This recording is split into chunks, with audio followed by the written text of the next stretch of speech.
गाँव में पेशेंस ख़त्म हो रहा है और आत्महत्याएं की घटनाएं बढ़ती जा रही हैं। उसके लिए हमारे बीच में मौजूद हैं दो ऐसे युवा जिन्होंने अपने साथ साथ बहुत सारे युवाओं को एक अच्छी डायरेक्शन देने का काम किया, चाहे वो फिल्मों के माध्यम से हो या सोशल वर्क के माध्यम से हो। तो हमारे साथ मौजूद हैं ललित जी और विकास, जो कि ललित जी बताएंगे कि विकास की क्या मतलब खूबियाँ हैं। ललित जी नमस्कार, लोटस टावर टीवी पर आपका स्वागत है। जी बिल्कुल नमस्कार। लोटस टावर टीवी के सभी दर्शकों को मेरा नमस्कार। मैं एक फ़िल्म डायरेक्टर हूँ और आज हमारे साथ एक काफ़ी मशहूर कोरियोग्राफर और एक्टर श्याम अक्षर के प्रिय स्टूडेंट और जिनको सब लोग प्यार से मास्टर जी भी बोलते हैं, मास्टर वीके जी भी मौजूद हैं। तो मैं चाहूँगा एक बार मास्टर वीके जी से भी थोड़ी बात की जाए। Thank you so much Lalit. Thank you ma'am.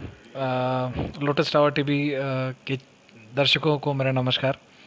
और अभी हम लोग बहुत सारी बातें करेंगे, बहुत सारी चीज़ों पे हमारी चर्चा अभी होगी। तो अभी मैम बताएंगी कैसे हम लोग आगे बढ़ेंगे।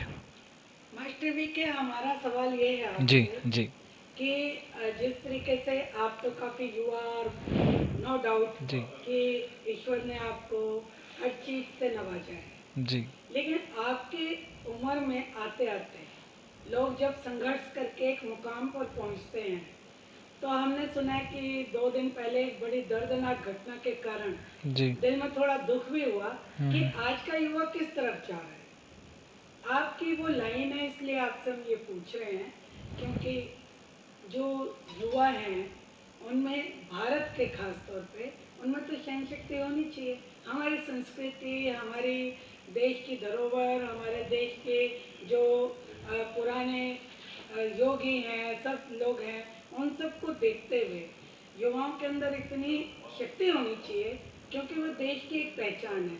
खास तौर पर फिल्म को देखकर बहुत सारे लोग उसी चीज़ को अपनाते हैं। तो जब वहाँ का युवा आत्महत्या कर रहा होता है तो युवाओं के दिमाग में एक अलग चीज़ चल रही होती है। वो सोचते हैं कि अरे यार ये तो बड़ा सक्षम सा था, बड़ा अच्छे से था और ये इसने आत्महत्या कैसे कर ली। तो उस पर आपका क्या सोच है? जी आप बात कर रही हैं अभी सुशांत सिंह जो हमारे बीच नहीं रहे 2 दिन पहले। बहुत ही दुखद घटना है और बहुत ही काबिल और डेडिकेटेड एक्टर थे। और इनफैक्ट मेरे और उनके जो डांस गुरु थे सेम थे। अच्छा। वो भी शामक दावत से थे और मैं भी शामक दावत से हमने डांस की ट्रेनिंग ली। ओके। एक बहुत बड़ा झटका है हम सभी के लिए, हमारी इंडस्ट्री के लिए, कि एक इतना मेधावी और इतना पोटेंशियल एक्टर हमारे बीच नहीं रहा।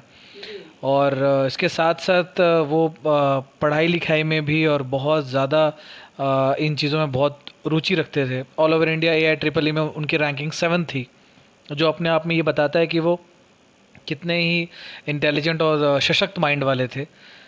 तो बट एक चीज़ मैं ज़रूर आपको बताना चाहूँगा मैम, और आपके इस चैनल के माध्यम से सभी लोगों को, कि इंसान को हर वक्त अपने आप को प्रूव करने की कोई ज़रूरत नहीं है। जी। ऐसा कभी किसी को नहीं सोचना चाहिए कि आज मैंने कुछ नहीं किया तो मैं आज का दिन अपना सार्थक करूँगा कुछ वो करके, जी। या आज मैंने कुछ ऐसा नहीं किया जिससे मेरा नाम नहीं हुआ। जीवन इससे बहुत बड़ा है और ज़िंदगी का मतलब ही उतार चढ़ाव होता है। जी। तो मैं नहीं ये रिकमेंड करता हूँ या मैं ये अच्छी बात को नहीं मानता हूँ कि जो सुशांत जी ने किया, बट डेफिनेटली कहीं ना कहीं एक अकेलापन उनके अंदर था, जो कि हमारे सभी आर्टिस्टों में और बॉम्बे में होता है, ख़ासकर जो न्यू कमर्स होते हैं। होता ये है मैम कि स्ट्रगल के दिनों में कोई उनके साथ नहीं होता है, और तब से कहीं ना कहीं एक अंदरूनी एक अकेलापन सा आ जाता है कि इंसान एक टाइम पे जाने के बाद भी एक सेलेक्टेड लोगों को ही अपने जीवन में चाहता है, और जब वो नहीं मिलता तो कहीं ना कहीं शायद ऐसे हतोत्साहित होकर वो ऐसे कदम उठाते हैं। बट हाँ, डेफिनेटली मैं अपने सभी युवाओं को बोलना चाहूँगा इस चैनल के माध्यम से कि ये चीज़ें सही नहीं हैं और ये नहीं करनी चाहिए। जीवन है, इसको लड़ना चाहिए, उतार चढ़ाव जीवन में आता रहता है। अभी जी हमने न्यूज़ में सुना, अभी थोड़ी देर पहले की न्यूज़ है, साउथ इंडिया के किसी एक्टर ने भी सुसाइड कर लिया। जी जी जी, अभी इनफैक्ट आज ही 2 बजे ये न्यूज़ पब्लिश हुई कि साउथ की एक टीवी एक्टर ने और उनकी फैमिली ने सुसाइड कमिट कर लिया। सो उनकी फैमिली में जी जी, साथ में कितने लोग हैं? आई थिंक वो और उनकी वाइफ, अभी तक जो रिपोर्ट आ रही है, बाकी अभी जांच का विषय है। तो कहीं ना कहीं मैं वही कह रहा हूँ कि डिप्रेशन और अकेलापन आई थिंक बहुत बड़ा रीज़न है। जी और जिस तरीके से हम लोग अपने गाँवों को छोड़ के और हम शहरों में आ रहे हैं, जी सक्सेस, शायद हम एक मटेरियलिस्टिक सक्सेस की तरफ भाग रहे हैं, बट वो अकेलापन हमारे अंदर ज़रूर है और कहीं ना कहीं अपने हमसे दूर होते जा रहे हैं। तो हमें ये भी खासकर ध्यान रखना है। खासकर मैं सभी युवाओं से बोलना चाहूँगा जो इस फील्ड में आते हैं और जो बॉम्बे आते हैं, प्लीज़ अपने फ्रेंड्स के साथ, अपने फैमिली के साथ टच में रहें। कोई भी बात हो उनसे ज़रूर शेयर करें और कहीं ना कहीं अपना एक पर्सनल जोन बना के रखें और इस स्टारडम से अलग हट के भी एक ज़िंदगी और एक लाइफ होती है, उसको ज़रूर जीना चाहिए आई थिंक। जी मेरा जी। अगला सवाल, ललित जी, आपने विकास के साथ तो बहुत काम आप कर ही रहे हैं, काफ़ी सालों से कर रहे हैं। आपने बहुत अलग अलग विषय पर डायरेक्शन दी होगी। कौन सा ऐसा विषय है जिस पर अब कोरोना के बाद आप विचार कर रहे हैं कि इस पे काम किया जाए?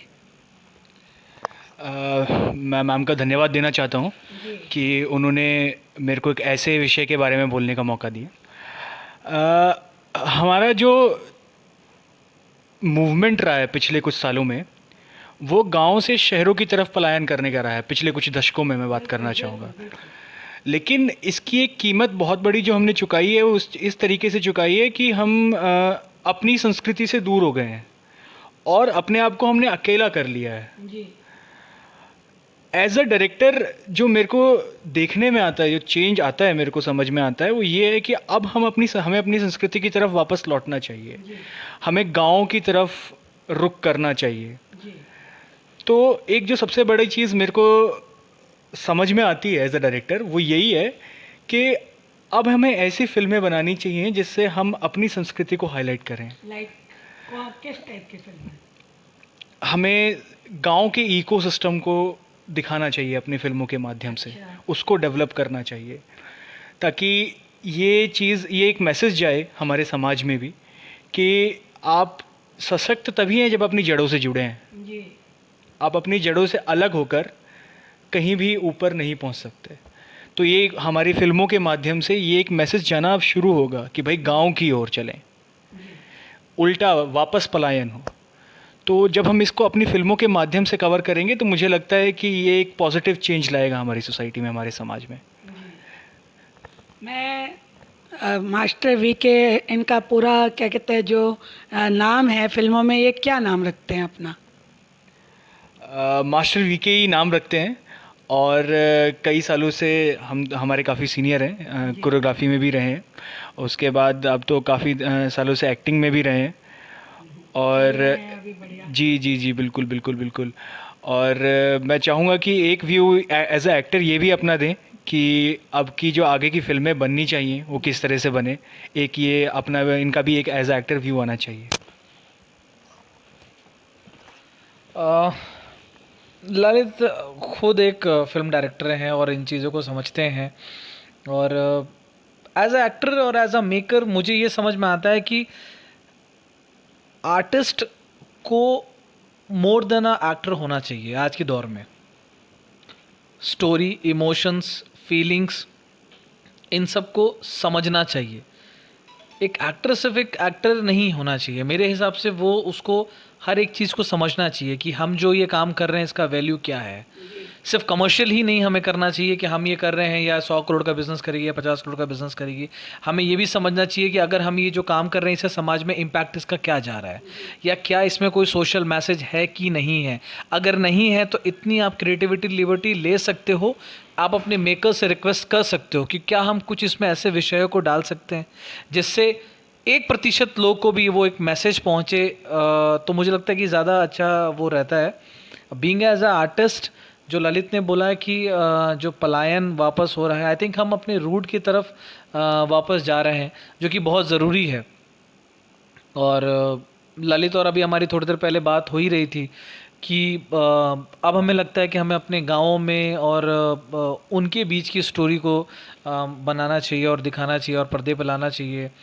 एक गांव का युवा, गाँव की स्टोरी जो आप पर्दे पर जी। लाने की बात कर रहे हैं, जी जी।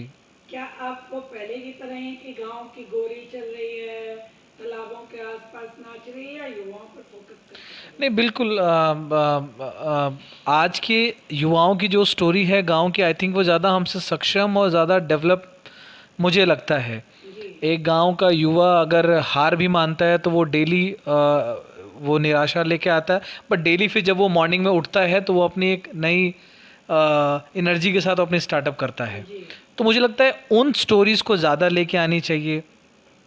जैसे हमारे गांव के जो बड़े बुजुर्ग थे, उन्होंने क्या किया, उन्होंने कैसे किया। अभी कई लोग हैं जैसे कि डॉक्टर कमल टावरी इंटरनेशनल इंस्टीट्यूट जो है, और Indo European chamber of small and medium enterprises. Ayodhya के आसपास जी जी के जी एरिया का। जी। तो ये लोग मिलके अभी 125 किलोमीटर का रेडियस जो है वो डेवलप कर रहे हैं जी अयोध्या के आसपास का। अच्छा और अभी रिसेंटली मेरी मिस्टर तिवारी जी से बात हुई थी, मिस्टर विजय तिवारी जी जो इसके चेयरमैन हैं, उन्होंने बताया कि 1 करोड़ अभी वो नीम के पेड़ उसमें लगाने जा रहे हैं। Very good. तो ऐसी न्यूज़ को बाहर आनी चाहिए, जी इन लोगों की लाइफ के ऊपर फिल्म बनना चाहिए कि कैसे ऐसे इनिशिएटिव को आगे लेके आ रहे हैं। और मैं ललित से बोलूँगा कि इन विषयों को पढ़े, उनसे मिले और उनसे जाने, और जहाँ तक मेरी हेल्प होगी तो मेरा एक मैं बड़ा साथ रहूँगा। सवाल है आपसे। जी जी जी।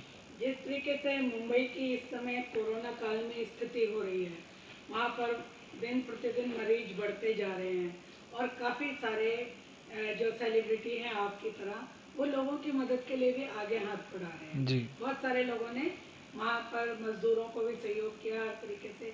अब स्थिति वहाँ पर और भयावह आने वाली है, क्योंकि आप बारिश का मौसम आने वाला जी है। जी जी। तो कोई आप इस तरीके का नया कुछ सोच रहे हैं जिससे मुंबई के लोगों को भी और जगह देश में सोचने का मौका मिले, जाने का मौका मिले? स्टेट से भी कुछ सोचना चाहिए। मुझे लगता है मैम कि आपने बहुत ही अच्छा एक क्वेश्चन उठाया अभी, क्योंकि अभी तो पूरा महाराष्ट्र इस कोरोना से बहुत बुरी तरह से वही हाल जूझ रहा है। जी जी। जहाँ हम बैठे हैं। और दिल्ली में भी वही हाल है। जी खासकर अभी तो मुझे ऐसा लगता है कि जुलाई के बाद तो बारिश का सीज़न स्टार्ट हो जाएगा, हाँ जी और मुंबई में और बुरा हाल होने वाला है। तो यस, एक पैरेलल और भी हमारे पास फिल्म सिटीज़ या ऐसे कुछ डेवलप होनी चाहिए। क्यों सिर्फ मुंबई में ही, क्यों अपने गांव छोड़ के लोग सिर्फ बॉम्बे की तरफ ही जाते हैं? Why not in Delhi, why not in Uttar Pradesh, why not in like जो भी एरियाज़ हैं हिंदुस्तान के। जी आर्टिस्टिक काम तो कहीं भी हो सकता है, तो क्यों सिर्फ एक प्रदेश ही इतना भार झेले?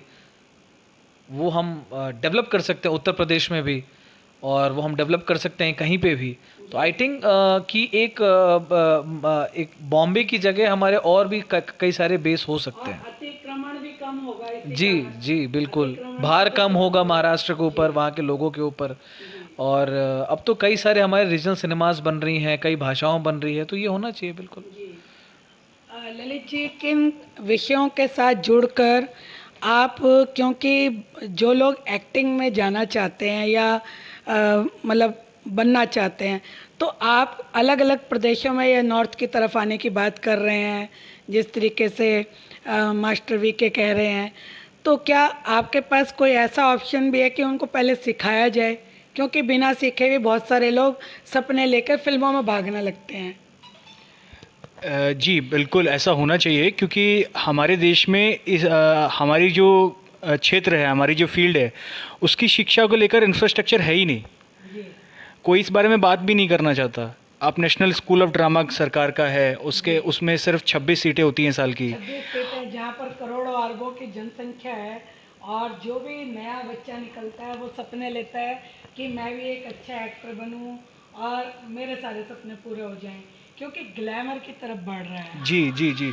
लेकिन बहुत कम है। लेकिन ये कोई नहीं जानता कि इस क्षेत्र में काम कैसे करना है, क्योंकि सिर्फ एक्टिंग कर देना ही आपका काम नहीं है। जी वहाँ तक पहुँचा कैसे जाए, काम मिले कैसे? क्योंकि आप बहुत अच्छे परफॉर्मिंग आर्टिस्ट हो सकते हैं, लेकिन परफॉर्मेंस के लिए हमेशा एक स्टेज चाहिए होता है। उस स्टेज तक पहुँचने का अपनी एक अलग जर्नी है। उस स्टेज तक पहुँचा कैसे जाए ये कोई नहीं बताता। मास्टर वीके के बारे में हमने ये सुना कि लास्ट ईयर भी इन्होंने एक बहुत बड़ा सोशल प्रोग्राम भी किया। आर्मी से रिलेटेड जिन लोगों की शहीदी हो गई, उन लोगों को भी सपोर्ट करते हैं। इनका ये पहलू भी बहुत ही ज़्यादा एक बहुत मतलब जिसको कहते हैं गर्व करने के काबिल है। तो आपको इनके साथ काम करते हुए कैसा महसूस हो रहा है? देखिए, जो मैं आपको बताने जा रहा हूँ ऑन कैमरा, मैं बिल्कुल जानता हूँ कि मास्टर वीके इस चीज़ को बिल्कुल पसंद नहीं करेंगे, क्योंकि वो अच्छे काम करके दाएं हाथ से करते हैं तो बाएं हाथ को पता नहीं लगने देते। अभी जैसे कुछ एक्टर्स हैं, पूरा सोशल मीडिया पर उनके लिए दुनिया भर का, चाहे 1 रुपए का काम कर रहे हैं, लोग किसी को जरा सा अनाज दे रहे हैं तो फोटो खिंचा रहे हैं, लेकिन इन्होंने जो काम किया कभी इन्होंने इस हाथ से इस हाथ की तरफ नहीं भेजा। जी बिल्कुल। जैसा मैं आपको बता दूं, सोसाइटी अवार्ड्स के नाम से इन्होंने एक नई मुहिम शुरू की, जो पूरी तरह से इन्हीं की मुहिम थी, जिसमें देश भर से ऐसे लोगों को इन्होंने पहचाना विभिन्न क्षेत्रों से, जिन्होंने काम तो बहुत किया देश के लिए और उन्होंने बहुत अचीवमेंट्स थी उनकी, लेकिन उनको कोई देखता नहीं था। जैसे शहीद हेमराज जी का परिवार था, जिनको ना जाने कितने सारी प्रोमिसेस हुए, उनकी प्रोमिसेस के बल पर देश में एक सरकार बन गई, इतने ज़्यादा प्रोमिसेस हुए, लेकिन पूरे किसी ने नहीं किए। उनका जो घर था उनसे छीना जा रहा था, और इस तरह के उनके बच्चों की एजुकेशन का कुछ वो नहीं था। उनको जो पैसे दिए गए उनके साथ फ्रॉड हो गया। तो मास्टर जी ने काफ़ी अच्छा मुहिम चलाई, उनको पूरा सपोर्ट किया, उनका घर बचाया, उनके सारे बच्चों के एजुकेशन की जिम्मेदारी ली। इसी तरह से एक ओलंपियन थी जो बेचारी सुन नहीं पाती थी, देख नहीं पाती थी, तो उनका कुमारी पुष्पा जी, तो उनका पूरा इलाज का खर्चा इन्होंने उठाया और उनकी ज़िंदगी भर की ट्रेनिंग और एजुकेशन का खर्चा उठाया। तो इसी तरह देश भर से करीब 30-35 लोग हर साल ये चुनते हैं, और उनका जो भी मदद ये कर सकते हैं, चाहे खुद से चाहे किसी और के उससे। अभी होने वाला था ये प्रोग्राम, कोरोना के कारण जी जी जी जी बिल्कुल बिल्कुल। मेरे पास भी इनका इनविटेशन आया था लोटस टावर टीवी पर भी।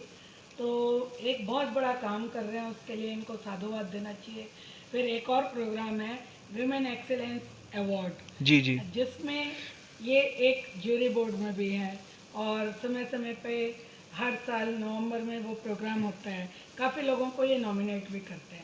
तो इतना व्यस्त ज़िंदगी में से अपना समय आपके शूटिंग में निकाल पाते हैं, टाइम पर आ पाते हैं? जी बिल्कुल आ जाते हैं। मैं तो ये कहना चाहूँगा कि मैं बहुत लकी हूँ कि मुझे इनके साथ इस मुहिम में जुड़ के काम करने का, सहयोग देने का मौका मिला, और मैं भी अपनी तरफ से कोशिश करता हूँ जितना सहयोग दे सकता हूँ। लेकिन kudos to him to start such a initiative, that's a very good initiative on his part, and I would like to congratulate him. और मैं चाहूँगा कि वो खुद भी इस चीज़ को कुछ थोड़ा सा प्रकाश डालें, कुछ इस बारे में बोलें। हालांकि वो बिल्कुल पसंद नहीं करेंगे, फिर भी हम चाहेंगे कि वो कुछ बात कहें इस चीज़ पर।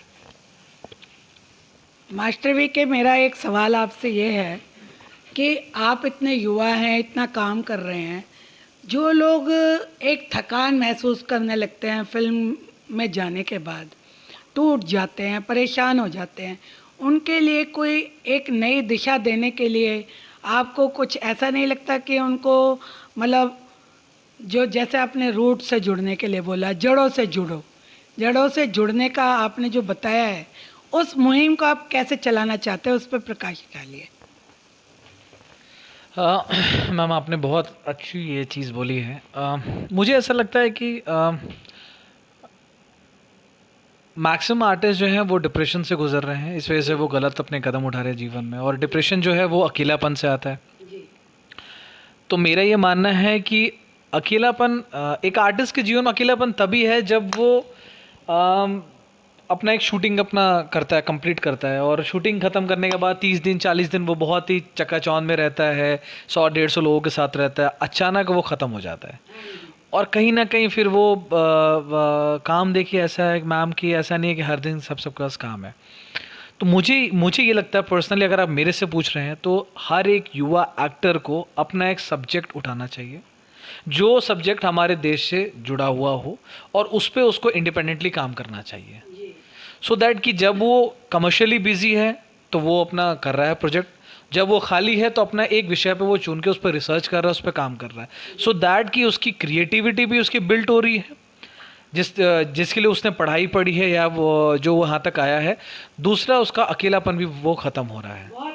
तो ये मुझे लगता है कि एक अच्छा इनिशिएटिव होना चाहिए। और हमारे देश में कई सारे स्टोरीज़ हैं, कई सारी चीज़ें हैं, कई राजा महाराजा हैं, उनका क्या हुआ क्या नहीं हुआ। जैसे मैंने एक मालछा महल पे एक रॉयल फैमिली मैंने एक काम किया था, तो मैं बताना चाहूँगा मैं सारे यंगस्टर्स को, मैंने अपनी करियर की शुरुआत जो है आपने अयोध्या का नाम जी। लिया, तो मालचा जो फैमिली है जी उसका बहुत सारा रिलेशन अयोध्या के आसपास अवध जी, अवध अवध घराने से, जी से जी घराने से जुड़ा हुआ है। और हमारे साथ अभी लोटस टावर टीवी पर राजा अयोध्या से भी हमारी मुलाकात हुई है। जी जी जी और इसी तरीके से हम अयोध्या नरेश से भी मिले। जी। ये हमें पता चला कि अयोध्या महाराज अलग है, अयोध्या नरेश अलग है, अलग है। और दोनों के महल में जाने का मौका मिला। तो आपने बड़ा अच्छा सवाल जी बताया हमको जी। अपना। फिर आपने क्या किया उसमें? तो मैं सबको बताना चाहूँगा कि मेरा जो करियर स्टार्ट रहा वो डांस से स्टार्ट हुआ था। डांस से फिर श्यामक सर, उसके बाद मैंने अपनी थोड़ी सी पढ़ाई को मजबूती ये भी मुझे लगता है कि स्टडी बहुत ज़रूरी है। जी किसी भी चीज़ के लिए पढ़ना बहुत ज़रूरी है। अगर आप नहीं पढ़ रहे हो इसका मतलब, पढ़ना मतलब नॉट ओनली योर कोर्सेस, आप स्टोरीज पढ़िए, आप नॉवेल्स पढ़िए, बट आप कुछ तो अपना ज्ञान लेते रहिए। So I done my graduation in English honours अपने दिल्ली यूनिवर्सिटी से। फिर मैंने एमबीए किया, फिर मैंने थिएटर किया, और फिर सारी चीज़ें और सारी विधाओं को लेने के बाद तब मैं इंडस्ट्री के अंदर आया था। क्वेश्चन है जी कि आपके परिवार में तो कोई एक्टर नहीं है, सब लोग फौज में बिल्कुल और बिल्कुल। पुलिस में, आपके पिता भी पुलिस में हैं। जी जी, मेरे तो आपका रुझान ऐसे कैसे हो गया? मेरे फोर फादर्स और मेरे ग्रेट ग्रैंड पेरेंट्स भी कोई इस लाइन में नहीं है। इवन ऑल मेरी शुरुआत डांस से हुई। मैं स्कूल में था तो वहाँ पे स्टेज प्रोग्राम्स करता था। फिर धीरे धीरे मैं डांस तो आपका बहुत जबरदस्त जी, मैं है। फिर बूगी वूगी में भी गया और वहाँ से फिर श्यामक सर का साथ मिला और इस तरीके से। तो मैं बता रहा था कि जब मैं मालछा के विषय पे जब मैं काम कर रहा था, तो हर आदमी ये सोचता है कि यार why I am doing this, because एक रॉयल फैमिली है जिस पे आप 2 साल तक रिसर्च करते हो दिल्ली में रह के। मैं उन दिनों मैं 2 साल था दिल्ली में था, तो मेरे पास दो ऑप्शन था कि मैं बॉम्बे चला जाता, मैं अपना कमर्शियली करता, मैं क्यों एक फैमिली के लिए अपना वो करता। बट मेरे अंदर एक लगा कि नहीं यार, ये एक स्टोरी है, एक स्टोरी है एक मेकर के लिए कि इसको बनाना चाहिए। एक रॉयल फैमिली जो 30 साल से without proper supply of electricity and water वो एक जंगल में रह रही है, and they are the descendants of Awadh. बिल्कुल बिल्कुल बिल्कुल और वो भी सबसे बानी हुई जगह जहाँ राष्ट्रपति भवन है। बिल्कुल बिल्कुल उसके पास बिल्कुल। जंगल और बड़ा ही अजीब विषय था जब मैं कई मैं नाम नहीं लेना चाहूँगा, लेकिन मैं कई बड़े ब्यूरोक्रेट्स के पास गया और वो कहते थे कि नहीं, ऐसी तो कोई जगह ही नहीं है। अच्छा। और जब वो मरे 2 सितंबर 2017 को, हाँ देश का ऐसा कोई नेशनल मीडिया नहीं था जो वहाँ पे नहीं था और इन्होंने ये घोषित नहीं किया कि they are the descendants of Awadh. वाह। और फिर प्रिंस अली रियाज जो वहाँ रहते थे, उन्होंने मुझे कई डॉक्यूमेंट्स खुद हैंड ओवर किए और आगे हम लोग विषय पे काम कर रहे हैं। मिस्टर ललित उस विषय पे काम कर रहे हैं, देखते हैं कहाँ इसी तक। तरीके से अगर आप अवध एरिया में अयोध्या के 125 किलोमीटर के रेडियस में, हमने जो हमारे चैनल ने रिसर्च किया है, जी जी 57 रॉयल फैमिली। जी जी जी एक होता है रॉयल फैमिली जिसे राजा कहते हैं, महाराजा कहते हैं। एक होता है ठिकाने जो उनकी ब्रांचेस होती है। वो तो बहुत ही मतलब 3000 है। अभी 560 राज परिवारों के साथ जो 57 राज परिवार हैं वो केवल उत्तर प्रदेश में है। तो क्या आप अपनी शूटिंग का एरिया उत्तर प्रदेश की तरफ फोकस करना चाहेंगे? क्योंकि कोरोना के कारण तो महाराष्ट्र काफ़ी वो है, तो बिल्कुल, उसमें आपका क्या मतलब रुझान रहेगा? नहीं बिल्कुल, मैं सारे मेकर्स से बोलना चाहूँगा। और जैसा मैम ने बताया कि इतने सारे राज परिवार हैं, तो मैं तो एक ही राज परिवार में मैंने काम कर पाया था। आप सोचो आपके पास कितने राज परिवार हैं जिन पे आप काम कर सकते हो। इंडस्ट्री अभी हमारी स्लो डाउन है, अभी शायद बंद भी है, इतने काम भी नहीं हो रहे हैं। पद्मावत 800 साल पुरानी एक स्टोरी ले आए या जो भी तो ले आए। सारे मेकर्स को मैं बोलना चाहूँगा कि अभी हमारे देश में ऐसे कई विषय हैं जिन पे हम काम कर सकते हैं। आप बिल्कुल डिप्रेस मत होइए, आप उत्तर प्रदेश जाएं, आप इन लोगों से मिले। और मैं आपको बताना चाहूँगा कि Indo European chamber of small and medium enterprises एक ऐसा चैम्बर है जो सारे यूथ को जोड़ रहा है और वो आपको एक विषय दे रहा है जिसके लिए आप काम कर सकते हो। आप अकेला मत समझें अपने आप को, आप काम करें। हमेशा मैं बोलता हूँ कि आप खाली मत बैठिए। खाली बैठेंगे, एक आर्टिस्ट है, कई सारी बातें मन में आती हैं, चाहे वो फिनांस से लेके हो, चाहे रिलेशन से लेके हो। तो खाली क्यों बैठना, कुछ ना कुछ काम करते रहना, रिसर्च करिए, पढ़िए। जैसे बहुत सारे क्या कहते हैं फिल्मों की शूटिंग्स यूरोप वगैरह में होती थी। जी जी उनकी मतलब खूबसूरती को देखे। तो अब जिस तरीके से लॉकडाउन हुआ उसके बाद, तो अब हमारे भी देश का काफ़ी एरिया बहुत खूबसूरत है। तो उसकी शूटिंग के साथ आप व्यूअर्स को अपनी तरफ ला पाएंगे?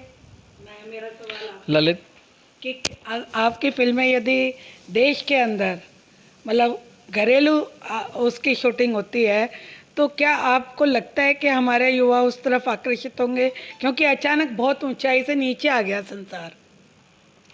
देखिए, इसमें मैं एज अ मेकर मैं 2 मुद्दों को हाईलाइट करना चाहूँगा। हमारे देश के पास जो है वो शायद किसी के पास नहीं है। जी। अगर मैं भौतिक खूबसूरती की बात करूं, the physical appearances, the locations, आप कश्मीर चलाइए जिसे लोग स्वर्ग कहते हैं। का मुद्दा भी सॉल्व हो गया। अब तो कश्मीर में 370 धारा भी हट गई है। Very good। हमारे पास नॉर्थ ईस्ट का जोन है जो स्वर्ग से बढ़कर स्वर्ग है से। प्रधानमंत्री जी नरेंद्र मोदी जी की देन है। जी बिल्कुल। और अगर आप कल्चर की बात करते हैं तो इतने सारे टॉपिक्स हैं जो टच भी नहीं किए गए हैं, अनएक्सप्लोर्ड हैं। अच्छा। हमारे जो गांव की कहानियां हैं, जैसा अभी थोड़ी देर पहले मास्टर जी बात कर रहे थे, गांव के जो युवाओं की कहानियां हैं वो इतनी इंस्पायरिंग हैं कि अगर हम उनको बड़े पर्दे पे दिखाएं तो एक अलग ही चीज़ कायम हो सकती है। इतने सारे कल्चर्स के बारे में हमारे जो लोक गीत हैं, हमारी जो लोक कहानियां हैं, लोक कथाएं हैं, वो अनएक्सप्लोर्ड हैं। और हम इमेजिनेशन की, हैरी पॉटर की दुनिया की एक बहुत बड़ी कहानी लिखते हैं और उसको एक बहुत बड़ी पिक्चर बना देते हैं जो 10,000 करोड़ का व्यापार करती है। जी। हमारे खुद के यहाँ ऐसी चीज़ें मौजूद हैं जिनकी तरफ अगर हम ध्यान दें या ध्यान केंद्रित करें तो हम वाकई में दर्शकों को आकर्षित बिल्कुल कर सकते हैं। इस बारे में मैं एक फ़िल्म का उदाहरण देने चाहूँगा। 1971 में अभिनेता सचिन द्वारा अभिनीत फिल्म नदिया के पार, जी। एक गांव के ऊपर बनी हुई एक बहुत ही शानदार, एक खूबसूरत कहानी।